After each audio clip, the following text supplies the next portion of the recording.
de la facturación y dónde queda la calidad. Recibámosle pues con un fuerte aplauso. Doctor, bienvenido. Gracias. Bueno, buenas tardes, muchísimas gracias. Como siempre, digamos, la gratitud eterna por la invitación de mi amigo, el aprecio es obviamente mutuo y el respeto que le tengo a Jorge, al doctor Jorge Charco, y a todos los organizadores y a ustedes por estar aquí. Vamos a hablar de un temita que tal vez no sea muy conocido entre todos, pero lo que hemos querido hacer aquí es hablar de esto porque tiene mucho impacto a nivel nacional. Entonces no queríamos venir a hablar del tema de calidad, de auditoría de la facturación, de la parte técnica, etcétera, sino más bien hacer ciertas preguntas, porque nos parece importante que analicemos las cosas y veamos cómo se está haciendo y cómo podemos hacer mejor las cosas en el país. Por eso es que esta charla se llama Auditoría de la Calidad de la Facturación y ¿dónde está la calidad? No sé, tal vez alguien hace auditoría de la calidad aquí, ¿no? Bueno. Contarles que es desde el prestador hacen el planillaje, ¿no? De todas las cosas que se hace a nivel operativo se saca un planillaje y se manda al financiador. El financiador audita eso para poder reconocer. Y les voy a contar un poquito de esto. Preguntas iniciales: ¿qué es auditoría? ¿Qué es facturación y qué es calidad? Para entender el concepto. Pues aquí estamos en un curso de auditoría médica y quisiera saber si alguien nos puede decir, después de tanto que se ha escuchado, qué es la auditoría. No es cierto. Pero hemos escuchado lo que es la auditoría contable, ¿no es cierto? La auditoría que hace la Contraloría, la auditoría de uno y otro lado, ¿no? Entonces, la auditoría es un examen, es una evaluación que hace un tercero a otro ente o persona, etcétera, con el fin de evaluarlo, ¿Y cómo se evalúa? Se tiene que comparar lo que se ha hecho contra lo que debía hacerse. ¿Quién me dice lo que debía hacerse? Los estándares o las leyes, las normas. Las normas dicen por aquí tenía que haber hecho eso la institución, tenía que haber actuado así, y se compara contra lo que ha hecho el profesional. Entonces, es un examen, una evaluación, nos queda a nosotros claro, ¿no es cierto? Y si estamos hablando de la siguiente palabra, que es facturación, la facturación creo que todos entendemos lo que es emitir una factura, ¿no? Pero cuando emitimos una factura no se emite así nomás, sino que lleva cierto proceso. Como les decía yo, desde el Hospital San Francisco se emite una factura hacia los distintos financiadores que son el Ministerio de Salud Pública, el IES, el ISFA, el ISPOR, etc. Y con el ánimo de recuperar esos valores. Si me están siguiendo hasta ahí, ¿no? Eso es la facturación. Entonces se llama el tema, como lo llama el Estado, ¿no? Como lo llamamos nosotros, auditoría de la calidad de la facturación. Se me da la idea de que calidad de la facturación se refiere a la calidad de la facturación, pero no debería quedarse en ese ámbito, sino en la calidad de la atención médica. La siguiente palabra es calidad en la salud. Igualmente estamos en un curso de calidad. ¿Alguien puede definir lo que es calidad en salud? Tampoco. Son conceptos básicos que es bueno tenerlos, ¿no? Para entender los demás aspectos. Entonces, calidad en el tema de la industria. Ustedes han visto, han escuchado, ¿no? La satisfacción del usuario. No basta más, porque a la industria le interesa vender. Entonces, para vender, tiene que tener a ese usuario, a ese cliente absolutamente satisfecho para que esté dispuesto a comprar ese producto, a pagar por él. Pero en salud la cosa es distinta. En salud, la calidad tiene que ver con un concepto más amplio. En la otra charla decíamos, es fácil engañar a las personas y hacerles creer que recibieron una calidad de atención en la salud y hacer todo lo contrario. Acabamos de escuchar el tema de los medicamentos. Yo puedo haberle dado un medicamento que no le correspondía, un medicamento excesivamente caro, un medicamento muy agresivo, o un medicamento que no necesitaba, un antibiótico que no necesitaba, y sin embargo obtener la satisfacción de la persona. La persona nos agradece, probablemente, porque no sabe de salud, porque en ese sentido la salud tiene un mercado imperfecto, porque hay una disparidad entre lo que sabe el médico o las instituciones de salud y lo que sabe realmente la persona enferma. Hay una disparidad porque la persona que está enferma, la persona que está sufriente, no tiene opción de escoger, como cuando voy a escoger una camisa. Escojo una camisa o no la escojo, no pasa nada. Pero si estoy realmente necesitado de atención médica, tengo que tomarla. Entonces la calidad en salud se define como el mejor servicio, al mejor costo y con el menor riesgo. Mejor servicio, mejor costo, menor riesgo. ¿Cómo yo sé que estoy dando el mejor servicio? En salud, lo acabó de decir la doctora, aplicación de protocolos. Cuando yo estoy haciendo la mejor salud, medicina basada en la evidencia, lo que mejor que hay en el mundo en este momento, aunque no sea perfecto, estoy haciendo calidad. ¿Cómo sé si le estoy dando el menor riesgo? Precisamente porque los protocolos van y evalúan los riesgos. Y el mejor costo porque posiblemente y seguramente lo que me define un protocolo médico también tiene que ver con los costos. Que no todo es protocolizable, ni todo se puede protocolizar, por supuesto, pero una gran parte de la medicina se puede protocolizar. Entonces, habíamos dicho, tenemos auditoría de la facturación de la calidad, así se llama por el Estado, ¿sí? Auditoría de facturación. Entonces, auditoría es una evaluación de la facturación, de lo que hacen los entes para cobrar, y de la calidad, habla de la calidad, pero como ustedes van a ver, la calidad está muerta en este tema en el Estado ecuatoriano. Este es un dibujito que hemos presentado para que se comprenda cómo son las relaciones financieras que se establecen. Empecemos por aquí, el paciente. Nosotros ahora estamos en la parte de atención médica, en cualquier momento estamos aquí como pacientes. El paciente, ¿qué es lo que requiere? Solicita atención. ¿A quién? A un prestador de salud. El Hospital San Francisco es un prestador de salud, ¿cierto? ¿Qué le da este hospital? Le da prestaciones médicas, le da una radiografía, le da una cirugía, le brinda cuidados, le brinda terapia intensiva, lo que necesite. Por eso se llama prestador de salud, porque da prestaciones médicas. Bueno, ahí queda el tema, pero detrás de todo, ¿qué hay? Siempre hay un esfuerzo económico, siempre hay unos recursos que se están erogando, y esos recursos alguien los tiene que poner. O sea, la medicina gratuita, ustedes saben, suena bien, pero no hay medicina gratuita en realidad. No habrá medicina ese momento de la atención, no habrá cobro, pero sin embargo, alguien tiene que pagar. Entonces el prestador luego de la atención emite una factura, un documento. No es tan sencillo, obviamente, aquí hay una cantidad de cosas que vienen atrás de esta factura. Documentos, procesos, reglas, contrarreglas, oscuridades, etc. Después, el financiador, que es este otro que está acá, que es el que tiene el dinero,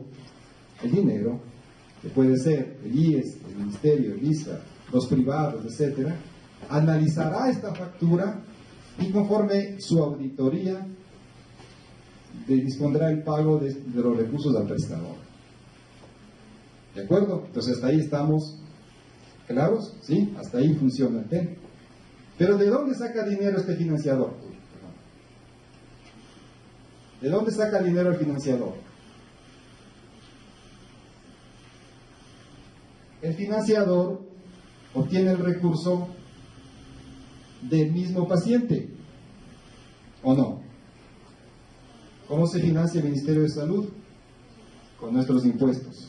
¿Cómo se financia el IES? Con nuestras aportaciones. ¿Cómo se financia el ISPA? Con los aportes, etcétera, del Estado, pero también nuestro, y el Estado al final lo financiamos nosotros. Es decir, que este financiador no es que es una entidad ahí suelta, llena, millonaria, está financiado por nosotros. Este financiador, ¿qué le otorga o qué se obliga a darle al afiliado o al ecuatoriano? Una protección, que finalmente no se hace palpable así en dinero directamente, sino a través del pago hacia los prestadores de salud. ¿Estamos claros hasta ahí? Así es como funcionan los sistemas de salud. Así funciona también en otro país. Siguen. Ahora, ese pago del financiador al prestador, ¿cómo puede hacerse? Hay varias formas. Primero, pago por presupuesto, que era lo típico de antes, ¿no? Es decir, a los hospitales se les daba un presupuesto anual, 10 millones para el año, y te arreglas. Ah, no, este año gasté 12 millones, necesito 12 millones, toma 12 millones. Esa era la historia, ¿no es cierto? Pago por presupuesto. Cuando uno paga por presupuesto, ¿qué hace, qué incentivo está ocasionándole al prestador? Que trate de bajar los costos para que el presupuesto le alcance. ¿Cuál es el riesgo financiero? El riesgo financiero cae sobre el financiador. Porque el financiador realmente no tiene mucha forma de exigir cuentas al prestador y finalmente tiene que tener recursos y recursos y recursos. Y los efectos son que el prestador usualmente cae en la inercia, que tiene un pequeño margen de maniobra para hacer sus cosas y manejar su presupuesto. Este pago por presupuesto cada vez es menos frecuente en el Ecuador. ¿Cómo puede pagar el financiador? Mediante un pago por servicio. Es decir, el financiador hizo una tomografía, el prestador hizo una tomografía, y el financiador dice, toma, este es el valor de la tomografía.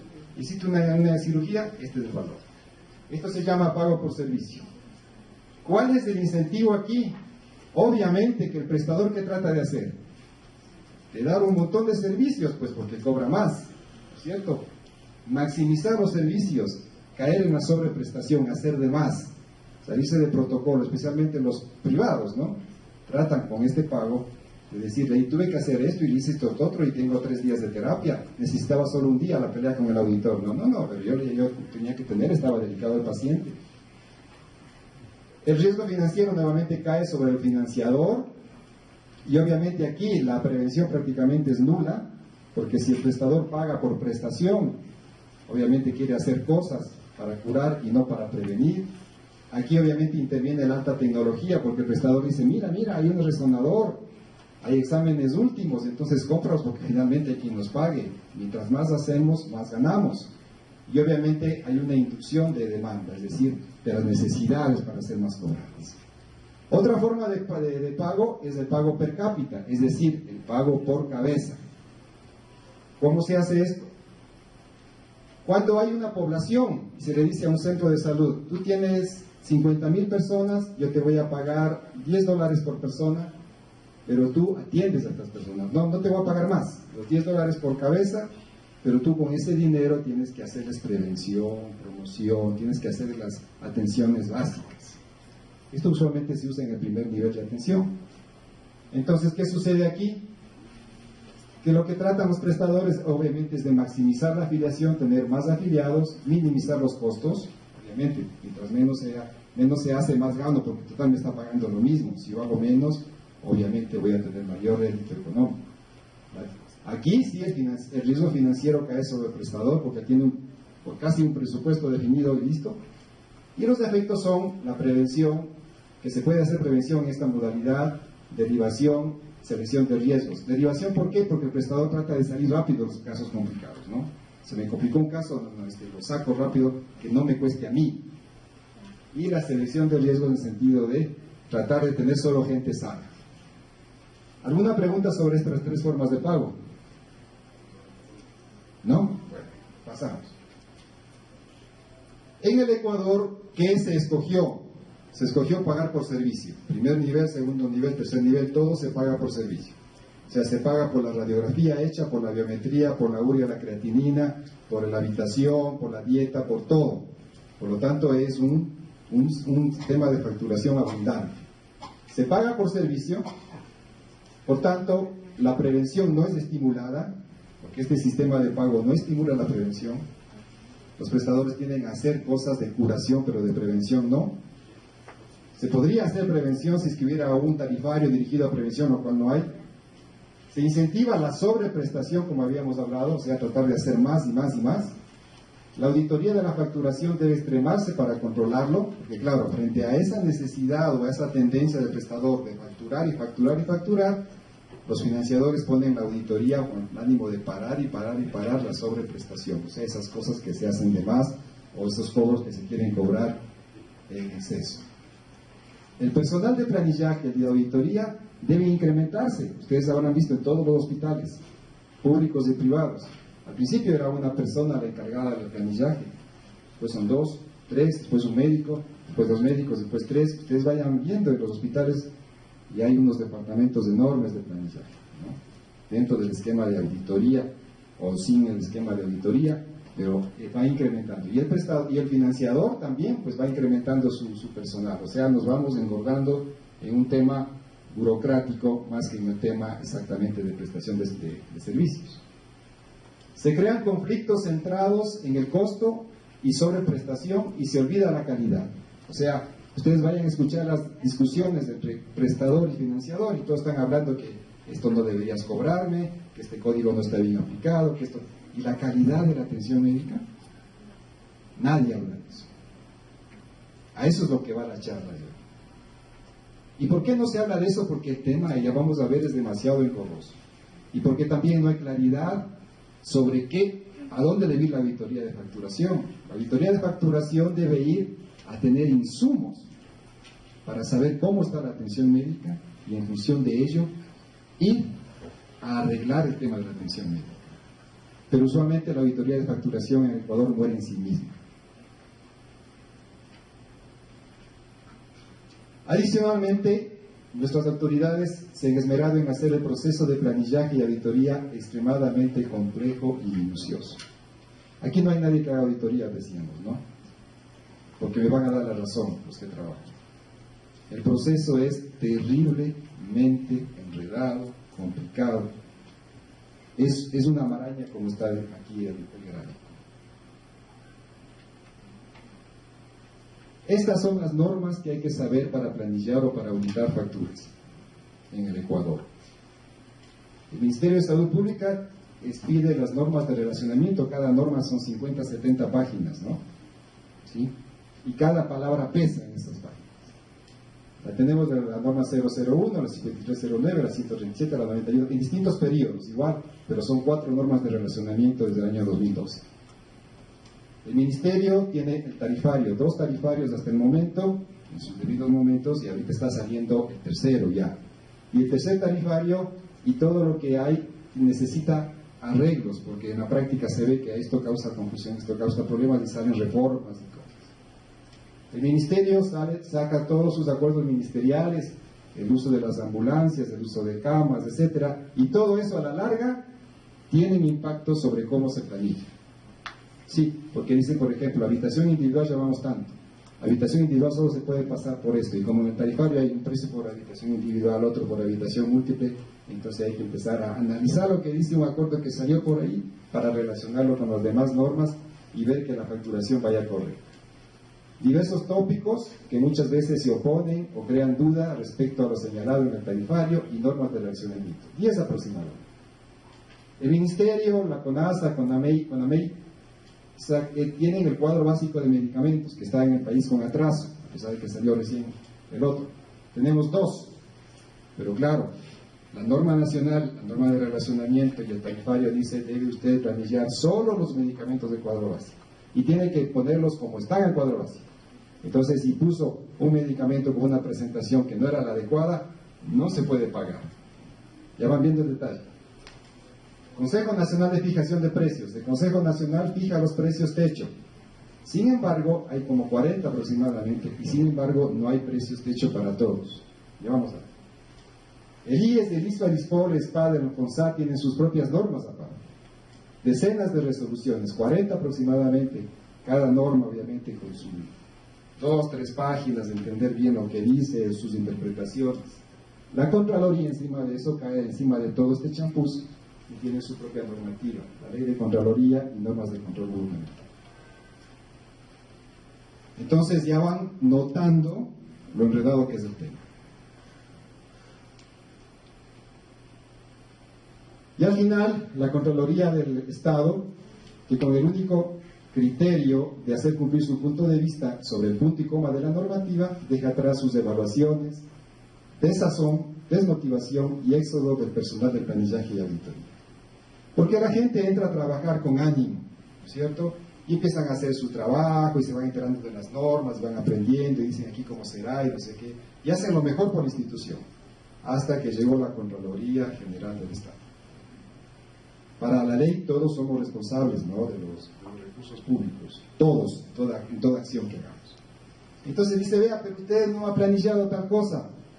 Pero uno interpretaría que, no, pero aquí dice esto y usted no ha hecho, entonces ahora no tiene que pagar el Estado, tiene que pagar usted.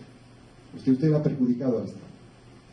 O en el financiador, mire, usted ha pagado esto que no correspondía. Pero si aquí dice, no, pero acá dice lo otro, entonces nosotros somos Contraloría y decimos que es esto, por lo tanto, usted tiene que pagar. Y empiezan las historias de las glosas, los sufrimientos, todos los líos que no duran un día, 2 días, una semana, duran años. ¿Qué provoca eso? Que la gente que está en la auditoría de la facturación obviamente se desmotiva. Entonces, ¿los resultados cuáles son? Una alta rotación del personal de planillaje y auditoría de la facturación. La mayoría de la gente no aguanta y se va. Trata de buscar lo más rápido salir de ese embrollo. Las instituciones no aprenden por la fuga constante del personal. Ya parece que la institución está aprendiendo a planillar. Ya, hospital, estás mejor, que no sé qué. Al día siguiente otra vez errores. ¿Pero por qué? Claro, ya se fueron la gente que sabía, entraron gente nueva y la gente nueva, frente a esos enredos, empieza a, obviamente, equivocarse. Alto costo del planillaje y de la auditoría que consume recursos del Estado y de los privados. Como os decía, cada vez más grandes los centros o los departamentos de planillaje y auditoría de la facturación. Los financiadores se sobreprotegen al extremo de exigir y auditar sobre documentos que no señalan en la normativa. En este momento está vigente la norma 91, que es la norma de relacionamiento. Y esta norma dice, en hospitalización basta con que se presente la epicrisis. Bueno, y si hubo cirugía, el protocolo operatorio, el protocolo de anestesia, ¿qué otro documento es?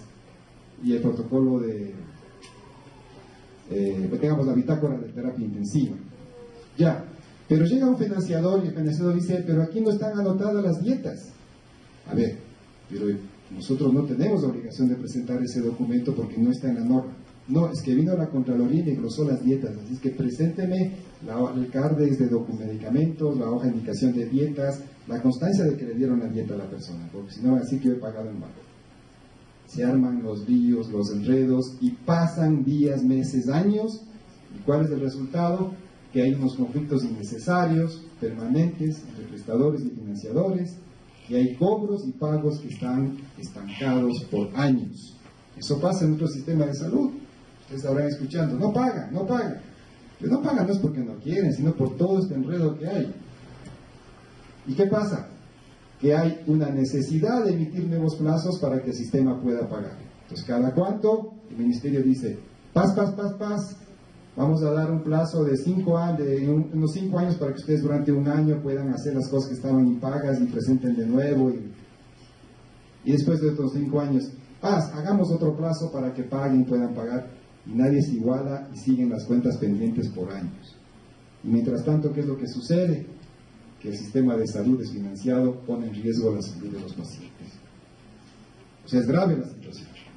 No sé si me expliqué un poquito. Yo sé que este asunto, como no es netamente médico, tal vez no resulta muy atractivo para todos, pero el tema se nos ha dado por ese lado.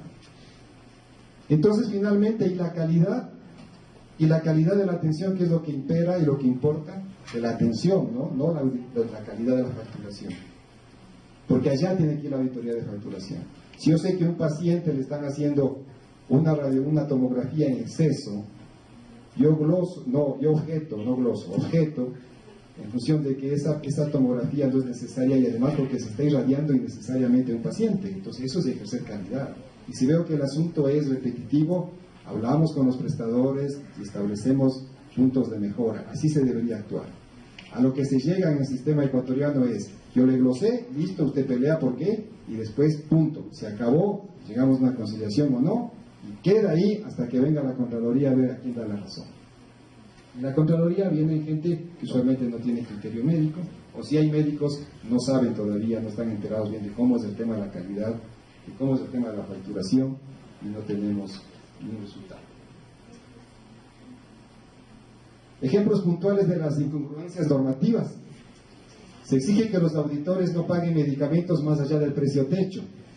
Sin embargo, existen medicamentos sin precio techo, ya que el Consejo de Fijación no los ha fijado. ¿Qué hacer? Se paga un valor dado, lo que me dice el prestador, no se paga ningún valor, pero si no pago estoy perjudicando al prestador, no pago porque me da miedo a la Contraloría, o debe asumir la pérdida del prestador. O sea, los jugadores de abajo, ¿no es cierto?, prestadores, financiadores, están en este lío porque la autoridad, la que es responsable de la fijación de precios, no lo ha podido hacer. No es de mala voluntad tampoco, ellos también tienen sus problemas, que no se reúne el Consejo, que desfundaron a una autoridad, que no se ha podido reunir el directorio, etcétera, etcétera, y no pueden sacar resoluciones. Pero eso pasa en meses, años.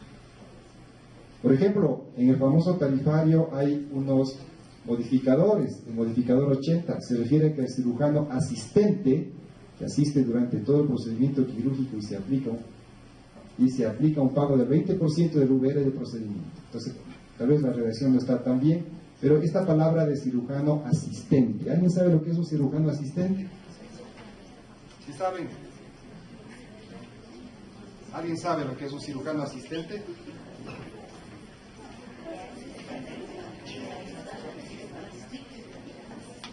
¿No?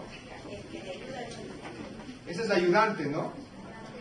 El ayudante es otra cosa.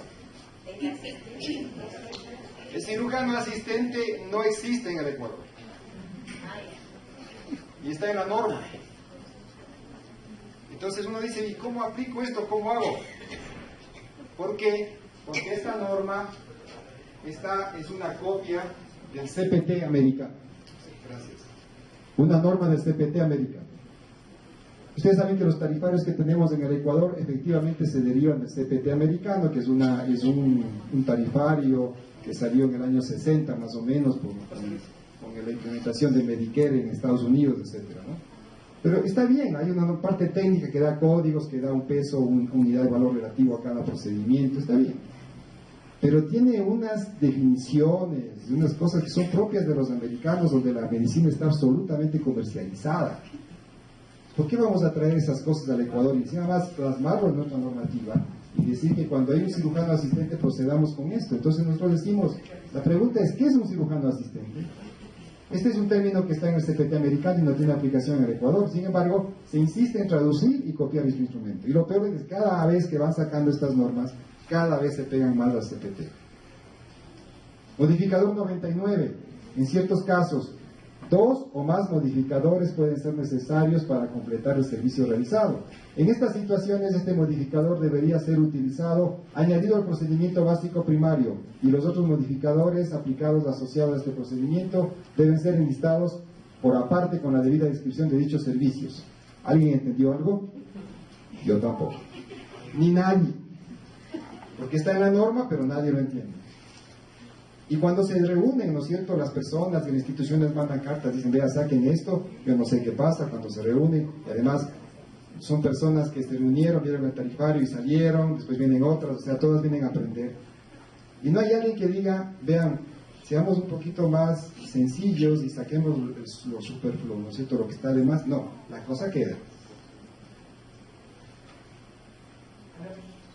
No se puede reconocer ayudantes quirúrgicos. Luego, ante la inquietud, la autoridad dice que no se reconocen a los médicos de formación. O sea, la norma estaba de tal manera descrita que no se podía reconocer al ayudante. Ni en públicos ni en privados. No se puede reconocer al ayudante. ¿Está bien? Pero ¿qué hacemos? Ya no pagamos. Obviamente los prestadores dicen, pero ¿cómo me van a pagar? Pues estoy usando un profesional. Y nosotros tiene razón, pero la norma no nos permite. Bueno, entonces consultas al ministerio, el ministerio dice, hagan lo que dice el tarifario, pero ahí dice que no paguen, entonces, pero nosotros, ¿pero cómo no van a pagar? Nueva consulta al ministerio, entonces el ministerio dice, bueno, se entendió que esto que pusimos ahí fue con la idea de que no se paguen a los médicos de formación, entonces no paguen a los médicos de formación, y ahora, ¿a quiénes pagamos? Los residentes están en formación, pero también hay médicos que están haciendo de residentes. O hay médicos en algunas instituciones que siguen siendo residentes pero ya tienen muchos años de formación, ya no están en formación, ya están prácticamente. O viene un cirujano y hace de Bueno, ahí sí se podría pagar de acuerdo a lo que puso el Ministerio últimamente, hacer ayuda. El artículo 74 de la norma 91 dice, miren, esto es un tema de que cuando se hace una norma hay que hacerla bien, y además de eso, mientras menos espesa y densa sea la norma, es mejor.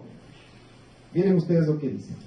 De encontrar incumplimiento y de confirmarse el hecho, incumplimiento en el precio techo de un medicamento, es decir, el paracetamol valía 5 centavos y un prestador cobró 7, por error de su sistema, por mala fe, no sabemos, pero se dio 2 centavos en una pastilla. De encontrar el incumplimiento y de confirmarse el hecho, el exceso de precio, se procederá a no reconocer por el valor total de medicamentos y o dispositivos médicos. De esto se comunicará al prestador exigiendo la presentación de un informe. Este informe no descarga la responsabilidad y no justifica la sobreprestación, por tanto no habilita el pago de lo debitado. Desmenuzo lo que dice. Te pasaste 2 centavos, no te puedo pagar el medicamento, ni los otros medicamentos, todos los medicamentos que usaste en este paciente. Como dice I.O., ustedes vayan a ver en el diccionario, es también los dispositivos médicos. ¿A qué llama el Ministerio de Dispositivos Médicos? A todo, a los insumos, a las prótesis, a todo. Entonces el prestador tuvo un paciente que costó $3,000 y tenía en medicamentos e insumos 2,000 o 1,500, se equivocó en 2 centavos y perdió todo eso. Porque dice, aparte hay que exigirle un informe, pero ese informe que lo presente no le habilita el pago. ¿Ustedes qué creen que pasó este famoso artículo 74 en el Sistema Nacional Ecuatoriano? Pérdidas millonarias para los prestadores, millonarias. Y riesgo de glosa para los financiadores, porque los financiadores también, obviamente, algunos pagaron, algunos interpretaban el IO como y nada más, ¿no es cierto? Y pagaron, decían, pagaron. Entonces, nuevamente, consultas al Ministerio, pero yo os hablo de la consulta, ¿sabe? Después de 6 meses, de 1 año, año y medio, después el Ministerio se demora, no sabe qué hacer, qué decir. Después finalmente sacó, después de años, una interpretación diciendo que solamente los medicamentos. Pero ya habían pasado 2 años en donde la gente estuvo con este problema terrible. Etcétera, etcétera, etcétera. Entonces, el mensaje, para quienes no conocen de estos temas, es: tenemos un sistema de facturación en el país, en primer lugar, que paga por servicio en todos los niveles, lo cual no me parece correcto. Debería pagar por capitación en el primer nivel para favorecer la prevención y la promoción. En el segundo nivel, está bien que pague por prepago por servicios, pero no con una enredadera tan grande que tenemos, un ovillo enredado que nos hace que el sistema vaya colapsando. Porque eso es lo que estoy diciendo hoy, ustedes ya lo van sintiendo. Cada cierto tiempo sale ASPE, Asociación de Clínicas Hospitales Privados, nos deben plata a montones, nos debe el SPA, nos debe el Ministerio, nos debe el IES. Vamos a cerrar, vamos a dejar de atender. El Ministerio obviamente no se queja del Ministerio, el IES no se queja del IES públicamente, pero sabemos los dramas que van pasando en los hospitales día a día. Entonces, ¿cuál es la sugerencia? La sugerencia es que la auditoría de facturación debe descubrir oportunidades para mejorar la calidad de la atención y este debe ser su objetivo principal. O sea, recordar lo que dice la técnica. La auditoría de facturación es una herramienta. Claro que sirve para el pago, para un análisis, para evitar sobreprecios, evitar abusos. Pero no debe quedarse ahí, debe reorientar sus cañones hacia el mejoramiento de la calidad. Cuando uno coge una planilla, una factura, rápidamente se da cuenta qué calidad de atención está recibiendo ese paciente. Con eso, intervenir como financiadores o el Ministerio de Salud con esa información y empezar a exigir cambios en la calidad de la prestación de los servicios. La auditoría de facturación no es el fin, sino solo un instrumento para velar que la mejor atención con eficiencia y eficacia esté al servicio del paciente. Lástima que no hubo personas de auditoría de facturación, porque tal vez nos hubiera gustado escucharles lo que comentan, ¿no? Pero capaz que uno de ustedes, mi doctor, bueno, entonces algún comentario, estoy diciendo erradas cosas o más o menos. No, en absoluto. Y de hecho habría que acotar, perdón, De hecho, habría que acotar que este problema de la copia del CPT y de los modificadores viene por el gran desconocimiento que hay, ¿no?, respecto incluso a la traducción. El CPT, para que ustedes lo sepan, es un libro que seguramente es mucho más grueso que la Biblia, ¿no?, porque reúne todos los procedimientos médicos existentes en Estados Unidos, todos, absolutamente todos, y se actualiza cada año. Junto al CPT está el RBRBS. ¿Qué es el RBRBS? No, es precisamente el que nos da estos modificadores, porque nos da cada uno de los valores relativos y el peso relativo, porque no es lo mismo operar un paciente en Alaska que operarlo en Los Ángeles. No es lo mismo operarlo en un hospital de tercer nivel que operarlo en uno de segundo nivel. Cuando aplican esos modificadores, los cortan. Incluso el mismo CPT está cortado en nuestra versión del tarifario. Y por eso no se entiende. La primera versión del tarifario era inentendible. No sé cómo venga la última, pero realmente nosotros, como prestadores, porque seguimos siendo prestadores, tenemos un grave riesgo de pérdida económica y de pérdida de la calidad de atención, porque indudablemente destinamos altísimos recursos a esta auditoría de facturación y no a la auditoría de calidad. Eso sí, no. Sí, muchas gracias. El CPT, hay que entender, es la puja entre privados en Estados Unidos prácticamente, ¿no? También está el Medicare, obviamente, pero es la puja por querer pagar menos, pagar más. Un sistema de salud que ustedes saben no es el mejor, no es lo más aplicable a nuestro país. ¿Algún comentario tal vez? Buenas tardes. Bueno, yo creo que es verdad que las normativas no nos ayudan mucho en el sistema de facturación. Sin embargo, veo que el compromiso de mejora empieza en uno. Entonces puede ser que las normativas estén mal aplicadas, pero si me han capacitado y me han dicho que no sobrefacture algunas cosas, que facture los procedimientos que realizo, estoy contribuyendo en algo a la mejora de calidad. Entonces, a mí sí me parece que el compromiso debe empezar desde uno, aunque no me estén viendo, sea público, sea privado. Si yo facturo lo que hice correctamente, creo que nos ayudan muchísimo a la facturación.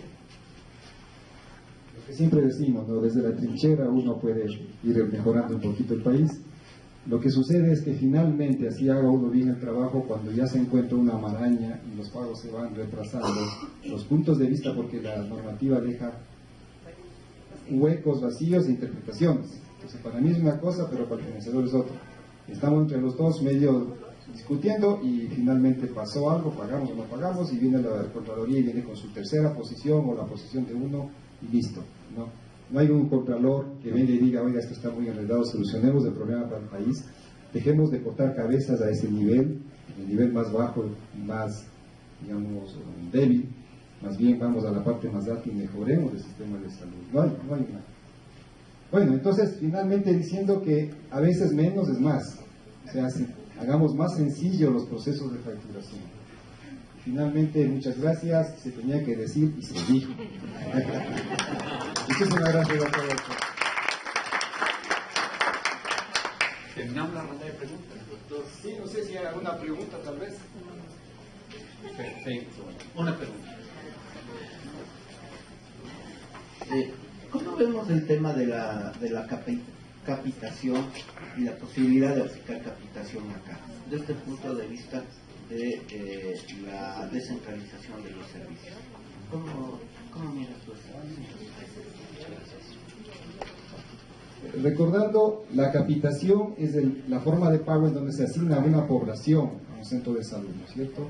Se dice, usted tiene 50,000 personas, le doy $10 o $20 por persona y le evalúa al final del año.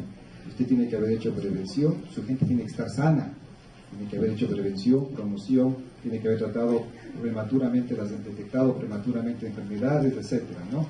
Entonces, de esa manera se hace realmente lo que hay que hacer en el país, ¿no? Es una forma incluso se puede poner incentivos, ¿no? Gente que, por ejemplo, embarazos adolescentes, ¿sí? La tasa de embarazo de adolescentes de tu población es tanto, esta es tu línea de base. El próximo año, si tú logras bajar la línea de base, yo te premio económicamente. Pero si te han subido, te castigo. ¿No es cierto? Alguna forma sí. No hay de un sistema de pago perfecto. No hay. Igual que no hay un sistema de salud perfecto, no hay. Pero la capacitación, a mí personalmente me gusta mucho en el primer nivel. ¿Yo qué haría? Como esto hablamos a veces con los alumnos, con personas, etcétera. Digo, yo pondría un primer nivel de atención de primer nivel, es decir, acreditados desde el principio. Centros de salud de primera, ¿no es cierto?, con estructura, procesos, resultados, estándares cumplidos, cercanos a la gente, en los lugares más pobres del país, y que pagaría por capacitación con metas claras de salud pública. Haces esto, esto, esto. ¿Qué conseguiríamos? Que la gente se empodere con los centros de salud porque van a estar cerca de ellos, ¿sí? Los van a respetar, los van a querer. Segundo lugar, si ese centro de salud está visitando a las familias, etcétera, va creando ese círculo virtuoso de salud. Descongestionaríamos los hospitales. El primer nivel de atención tiene que resolver ciertas cosas, obviamente, porque la gente necesita, ¿no? Aparte de hacer la prevención y promoción, tiene que tener un buen laboratorio de ese nivel, pero que funcione muy bien, rayos X, ecos, etcétera. Todo lo que la gente vaya con confianza. Y aquí me resuelven. ¿Para qué voy a ir al hospital de allá que está tan lejos y aquí en el primer nivel lo puedo resolver? Y además es mío, es mi centro de salud. Pero estas decisiones son políticas. Y lastimosamente la política ustedes saben cómo es. Entonces nos hacen edificios, a veces que no están completos, no tienen todo el personal, todos los equipos, pero están ahí las votos. Yo creo que los centros de salud también darían votos, pero no ha habido esa claridad para hacerlo todavía. ¿Alguien más quiere comentar algo tal vez? Bueno, nuevamente muchísimas gracias. Muchísimas gracias, doctor Escobar. Una pausa al doctor Freddy Escobar, un agradecimiento muy especial y bueno, damas y caballeros, les invitamos, vamos a tener